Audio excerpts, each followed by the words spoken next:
Olá pessoal, tudo bem? Meu nome é Alan e sejam todos bem-vindos ao canal Leão de Judá. No vídeo de hoje, vamos falar a respeito do dízimo. Vamos mexer no bolso dos líderes dos ministérios religiosos, que adoram usar a Bíblia para se justificar, uma prática da lei cerimonial que foi abolida na cruz. Mas aí eu te pergunto, e o quarto mandamento, sobre a guarda do sábado, por que eles dizem que foi abolido?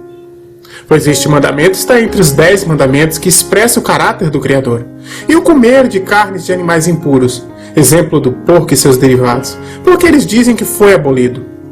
Se colocarmos na balança, todos estão no Antigo Testamento. Mas por que o dízimo ainda está de pé? Será porque o dízimo gera renda e lucro, ao contrário da guarda do sábado e outros mandamentos? Lembre-se, obedecer é melhor que sacrificar. Acompanhe o vídeo e você vai entender. A palavra dízimo foi encontrada pela primeira vez no livro de Gênesis, no capítulo 14. O dízimo significa a 10ª parte da colheita ou da ceifa, que foi um ato voluntário e a única vez feita por Abrão, que ofereceu ao rei e também sacerdote Melquisedeque, que era uma tipologia do Messias, rei e também eterno sumo sacerdote. Melquisedeque, rei de Salém, trouxe pão e vinho, era sacerdote do Criador Altíssimo, abençoou ele a Abrão e disse: Bendito seja Abrão, pelo Criador Altíssimo, que possui os céus e a terra, e bendito seja o Criador Altíssimo, que entregou os teus adversários nas tuas mãos, e de tudo lhe deu Abrão o dízimo.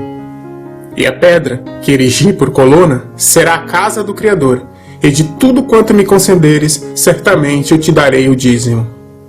Esse dízimo, que era a 10ª parte do fruto da terra relatada em Gênesis, dado por Abraão e Jacó, era a sombra do que seus descendentes, filhos de Israel, da tribo de Levi, os levitas, os sacerdotes que iriam receber o dízimo, que mais tarde, no livro de Levíticos, foi instituída como a lei dos dízimos, que pertence à lei cerimonial relatada por Moisés, e segundo essa ordem levítica, os dízimos só podiam ser dados exclusivamente aos levitas. Também todas as dízimas da terra, tanto dos cereais do campo como dos frutos das árvores, são os do Senhor. Santas são do Senhor. Se alguém das suas dízimas quiser resgatar alguma coisa, acrescentará a sua 5ª parte sobre ela. No tocante às dízimas do gado e do rebanho, de tudo que passar debaixo do bordão do pastor, o dízimo será santo ao Senhor. Seu início se deu porque dentre as 12 tribos de Israel, a mais pobre era a tribo de Levi. E ela se dedicaria ao tabernáculo do Criador, e as demais tribos repartiriam seus mantimentos, pois a tribo de Levi não teria herança, pois a sua herança era o Senhor. Também falarás aos levitas, e lhes dirás: quando receberdes os dízimos da parte dos filhos de Israel, que vos dei por vossa herança, deles apresentareis uma oferta ao Senhor, o dízimo dos dízimos. Atribuísse-vos a vossa oferta como se fosse cereal da eira e plenitude do lagar. Assim também apresentareis ao Senhor uma oferta de todos os vossos dízimos que receberdes dos filhos de Israel, e deles dareis a oferta do Senhor a Arão, o sacerdote. De todas as vossas dádivas apresentareis toda a oferta do Senhor, do melhor delas, a parte que lhe é sagrada. Portanto, lhes dirás: quando oferecerdes o melhor que há nos dízimos, o restante destes, como se fosse produto da eira e produto do lagar, se contará aos levitas. Comê-los-eis em todo lugar, vós e vossa casa, porque é vossa recompensa pelo vosso serviço na tenda da congregação, pelo que não levareis sobre vós o pecado, quando deles oferecerdes o melhor, e não profanareis as coisas sagradas dos filhos de Israel, para que não morrais. E a tribo de Levi, por sua vez, também ofertava a viúvas, órfãos e necessitados, e estrangeiros, e assim exercitando o amor ao próximo. Quando acabares de separar todos os dízimos de tua seara, no ano 3º, que é o dos dízimos, então os darás ao levita, ao estrangeiro, ao órfão e à viúva, para que comam dentro de tuas cidades e se fartem. Dirás perante ao Senhor, o teu Criador: Tirei de minha casa o que é consagrado e dei também ao levita, e ao estrangeiro, e ao órfão, e à viúva, segundo todos os teus mandamentos, que me tens ordenado. Nada transgredi dos teus mandamentos, nem deles me esqueci. A bênção era causa para a colheita, a maldição era seca, o devorador eram os gafanhotos. Esse não tem nada a ver com a associação do devorador com o demônio, como ensina o sistema religioso de hoje.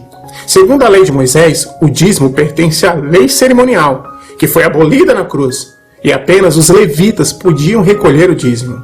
Mas aí novamente eu te pergunto, a tribo de Levi existe hoje?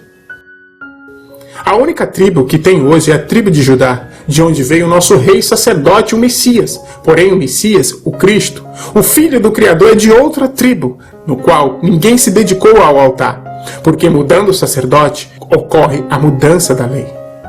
Entretanto, aquele cuja genealogia não se inclui entre eles recebeu dízimos de Abraão e abençoou o que tinha as promessas.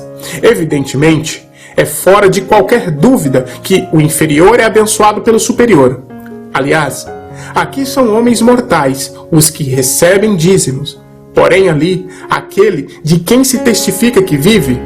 E por assim dizer, também Levi, que recebe dízimos, pagou-os na pessoa de Abraão, porque aquele ainda não tinha sido gerado por seu pai, quando Melquisedeque saiu ao encontro deste. Se, portanto, a perfeição houvera sido mediante ao sacerdote levítico, pois nele, baseado, o povo recebeu a lei, que necessidade haveria ainda de que se levantasse outro sacerdote, segundo a ordem de Melquisedeque, e que não fosse contado segundo a ordem de Arão? Pois, quando se muda o sacerdote, necessariamente há também a mudança da lei, porque aquele de quem são ditas estas coisas pertence a outra tribo, da qual ninguém prestou serviço ao altar, pois é evidente que o nosso Senhor procedeu de Judá, tribo a qual Moisés nunca atribuiu sacerdotes. Os líderes religiosos de hoje que recolhem dízimo não são da tribo de Levi, não são judeu, muito menos israelitas, e não fazem parte da lei cerimonial, pois este costume existiu de Abraão até Levi, de Levi até ser consumado na cruz.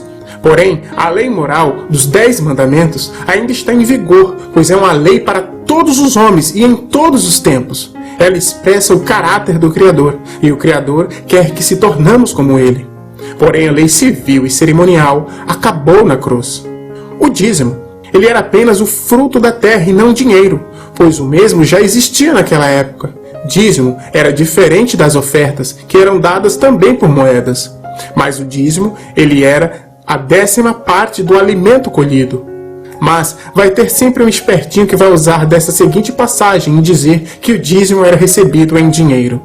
Quando o caminho te for comprido demais, que os não possas levar, por estar longe de ti o lugar que o Senhor, teu Criador, escolheu para ali pôr o seu nome, quando o Senhor, teu Criador, te tiver abençoado, então vende-os e leva o dinheiro na tua mão, e vai ao lugar que o Senhor, teu Criador, escolher.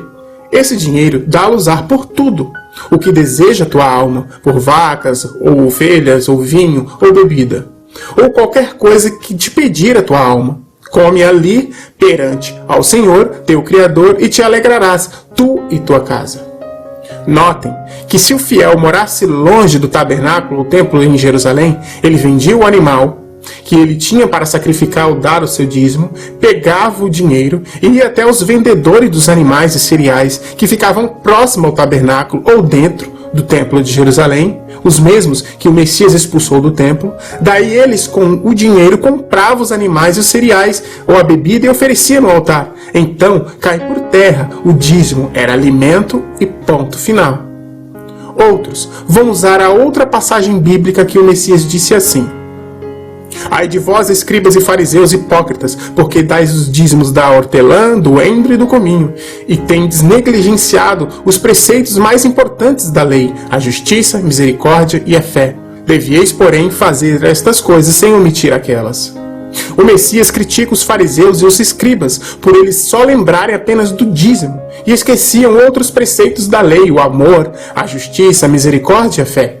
Aqueles homens estavam ainda debaixo da lei cerimonial, da entrega do dízimo, e só acabaria na morte do Messias na cruz. Seria tudo consumado. Mas infelizmente sempre aparece um lobo devorador e vai usar a clássica passagem bíblica do livro de Malaquias. Vamos ler? Desde os dias de vossos pais vos desviaste dos meus estatutos, e não os guardastes. Tornai-vos para mim, e eu me tornarei para vós outros, diz o Senhor dos Exércitos. Mas vós dizeis, em que haveis de tornar? Roubará o homem ao Criador? Todavia vós me roubais e dizeis, em que te roubamos? Nos dízimos e nas ofertas. Com maldições sois amaldiçoados, porque a mim me roubais, vós, a nação toda. Trazei todos os dízimos à casa do tesouro, para que haja mantimento na minha casa, e provai-me nisto, diz o Senhor dos Exércitos, se eu não vos abrir as janelas dos céus, e não derramar sobre vós bênçãos sem medida. Por vossa causa repreenderei o devorador, para que não vos consuma o fruto da terra. A vossa videira no campo não será estéril, diz o Senhor dos Exércitos. Essa passagem é muito usada pelos líderes religiosos para intimidar e pressionar o povo a dar o dízimo forçado, algo que já foi consumado na cruz. Essa passagem é o próprio Criador dos céus e da terra que está falando, através do profeta, repreendendo os sacerdotes e a nação de Israel. E os sacerdotes estavam roubando do Criador. Eles estavam comendo os dízimos e não estavam repassando o melhor para os órfãos, viúvas e estrangeiros. E sim, o que davam para eles era o pior, e os sacrifícios do povo eram imundo, animais cegos, coxos e doentes. O filho honra o pai, e o servo ao seu senhor. Se eu sou o pai, onde está a minha honra? E se eu sou o senhor, onde está o respeito para comigo? Diz o Senhor dos Exércitos a vós outros, os sacerdotes que desprezais o meu nome. Vos dizeis, em que desprezamos nós o teu nome? Ofereceis sobre o meu altar pão imundo, e ainda perguntais, em que te havemos profanado? Nisto que pensais, a mesa do Senhor é desprezível, quando trazeis animais cegos para sacrificardes. Não é isso mal? E quando trazeis o coxo ou o enfermo, não é isso mal? Ora, apresenta-o ao teu governador. Acaso terá ele agrado em ti e te será favorável? Diz o Senhor dos Exércitos. Por isso, irmãos, temos que ler o contexto bíblico e não isoladamente. Não podemos confundir galhos com bugalhos. Todos quantos, pois, são das obras da lei estão debaixo de maldição, porque está escrito, maldito todo aquele que não permanece em todas as coisas escritas sobre o livro da lei, para praticá-las. De Cristo vós desligastes, vós que procurais se justificar na lei, da graça decaístes. Será que é preciso dinheiro para anunciar a sua palavra? Curai enfermos, ressuscitai mortos, purificai leprosos, expeli demônios, de graça recebestes, de graça dai. A seguir, Cristo lhes perguntou, quando vos mandei sem bolsa, sem alforjes, sem sandálias, faltou-vos porventura alguma coisa? Nada, disseram eles. Vamos ver alguns pontos referentes ao dízimo. O dízimo não era dinheiro, mas sim em alimentos. O Criador só indicou a tribo de Levi, os levitas, para recolher o dízimo das demais tribos de Israel. O dízimo era entregue de 3 em 3 anos e não mensais. Além dos levitas, os únicos que poderiam receber os dízimos eram os órfãos, viúvas e estrangeiros. Em Malaquias, o profeta não está repreendendo somente o povo, mas sim os profetas, que estavam roubando o Criador, não repassando para os órfãos, viúvas e os estrangeiros. O devorador ao qual Malaquias se referia eram as pestes da época, e não os demônios como dizem hoje em dia. Abrir as janelas dos céus não significava que os dizimistas iriam para o paraíso, mas sim chover para o plantio. Já existia dinheiro na época, em que o povo do Criador foi doutrinado com o dízimo até antes. A casa de tesouro, ou armazém, ficava no templo de Jerusalém. Jamais se referiu às tesourarias, templos atuais. Nem templo e nem tribo de Levi existe mais.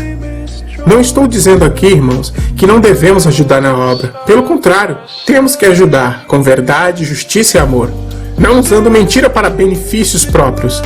Faça oferta e ajude o irmão, mas de coração e sem obrigação. No lugar de ajudar um templo de pedra, ajude o verdadeiro templo. Olhe para o lado e ajude o seu irmão. Vem com a gente. Obedecer é melhor que sacrificar.